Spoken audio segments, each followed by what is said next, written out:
Chers investisseurs, j'espère que vous vous portez bien, que vous êtes en forme en ce week-end. L'occasion de reprendre des forces, je l'espère bien.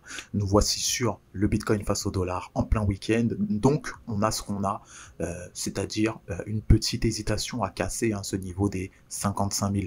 On va voir en détail dans les unités de temps inférieures ce que ça signifie. Et aussi, est-ce qu'il y a des opportunités ce week-end? Tiens, bon, c'est parti alors, l'unité de temps hebdomadaire, elle parle d'elle-même. La mèche, la petite mèche qu'on aperçoit là actuellement, qui nous a ramené pour rappel au plus haut autour de 56 000 pour ce qui est du courtier Coinbase. Bon, on a un rejet de ce niveau. Tout à fait normal, on l'a spécifié, ça correspond encore une fois aux plus hauts précédents qui ont été créés autour des 55 000, 55 500 et plus. Donc on a donc naturellement ce rejet. Les acheteurs n'ont pas assez de force pour aller au-dessus de ce niveau et ça se traduit en unité de temps journalière avec une journée qui nous fait un magnifique doji. Vous l'apercevez, on a donc eu la peine d'ouvrir ce chandelier, faire quasiment un tout petit plus bas, obtenir une force extrême, c'est-à-dire on a quand même pris la peine de casser l'ouverture de la journée précédente, c'est-à-dire celle du 7 octobre. On a cassé également le plus haut de la journée du 6 octobre pour aller faire un petit test donc de cette fameuse résistance qu'on appelle hebdomadaire, et qui nous a été vachement rejeté. Suite à ça, vous apercevez qu'on a perdu toute la force des acheteurs au sein de ce chandelier. C'est quand même important et comme signe technique, il ne doit pas être pris à la légère, s'il vous plaît. Ce signe-là montre plus un affaiblissement des acheteurs qu'autre chose. Donc certes, il y a donc un vide ici à aller combler, à la hausse pour les acheteurs, mais ça fait pas mal de chemin tout de même, d'accord.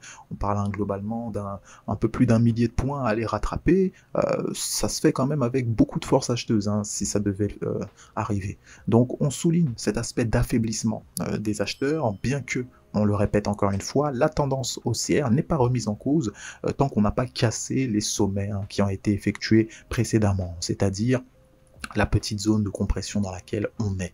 Vous l'apercevez très bien, on semble vouloir créer un range pour les uns, une sorte de double top pour les autres.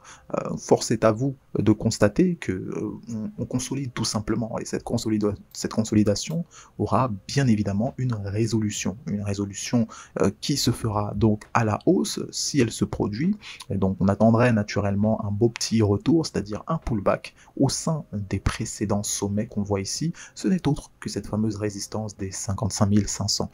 Donc lorsque on cassera cette résolution à la hausse, on attendra naturellement un petit retour au sein de ces 55 500. Ceci dit, attention, il n'y a pas de science exacte. Si on vient à casser cette zone de compression à la baisse, ce qu'on attendra, c'est naturellement un retour au sein du précédent sommet qui a été effectué, qui se situe, pour être précis, en termes de cotation, autour des 51 500. C'est un plan qui avait été donné durant les analyses précédentes.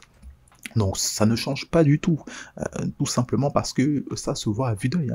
On a globalement méché avec le prix autour de la moitié du chandelier de la séance de 4 heures, lors du 6 octobre, de 14 h à 18 h. Donc c'est ce chandelier impulsif qui a engendré donc toute cette hausse et qui a permis cette consolidation juste ici. C'est ce qu'on appelle ici une bougie témoin, d'accord? C'est une bougie témoin, une sorte de bougie qui va donner le là et qui va quadriller en somme le marché. On en a pas mal des bougies témoins, ça arrive très très souvent sur le marché également, vous l'apercevez, c'est actuellement une situation de consolidation qu'on a sur le Bitcoin, on l'aperçoit très bien. Donc qui dit compression, vous le savez, dit future explosion. Et on est obligé de se préparer. Lorsqu'on sait qu'il y aura une explosion, on se prépare pour se protéger. Dans les deux sens, d'accord? Là, vous l'avez très très bien compris. On va en détail de manière plus précise. Latéralisation oblige. Nous sommes globalement au sein du nuage Ishimoku. On le casse, on le réintègre, on le casse, on le réintègre. Voici actuellement on se situe au-dessus de celui-ci, mais on remarque qu'il n'est pas si loin que ça. Donc si on continue à consolider, bien sûr qu'on va réintégrer le nuage Ishimoku. Il faut faire attention en une heure à ne pas le casser à la baisse. Bon, remarquez, ça nous permettra d'aller chercher notre petite zone d'appui qui nous attend et sur laquelle une opération sera engendrée avec un risque toujours aussi maîtrisé, on le répète, dans l'optique tout simplement d'investir de manière smart, comme d'habitude. On a donc globalement une cartographie du marché claire sur le Bitcoin. On le rappelle encore une fois, ne serait-ce que pour l'exercice, on prend la dernière vague haussière à l'aide d'un Fibonacci, c'est-à-dire pour quadriller le mouvement, pour savoir où est-ce qu'il se situe en fonction du mouvement précédent. On constate que c'est globalement la zone des 38,2 qui nous sert. Elle est globalement respectée la plupart du temps. Elle correspond en fait, on le voit très bien, au plus bas de cette zone de compression. Et zone de ces 38,2 correspond assez bien à cette fameuse résistance qu'on a tracée, qui n'est autre que celle des 54 000. Donc on voit globalement une petite zone de compression sur un peu plus de 1000 points qui nous tient. On va tâcher d'être prudent, d'être observateur et surtout d'être smart face à ces conditions de marché, d'autant que sur l'Ethereum, on observe globalement les mêmes configurations de marché avec un peu plus de volonté pour l'Ethereum, c'est-à-dire qu'on a cassé notre zone de compression qui fut haussière un temps, d'accord.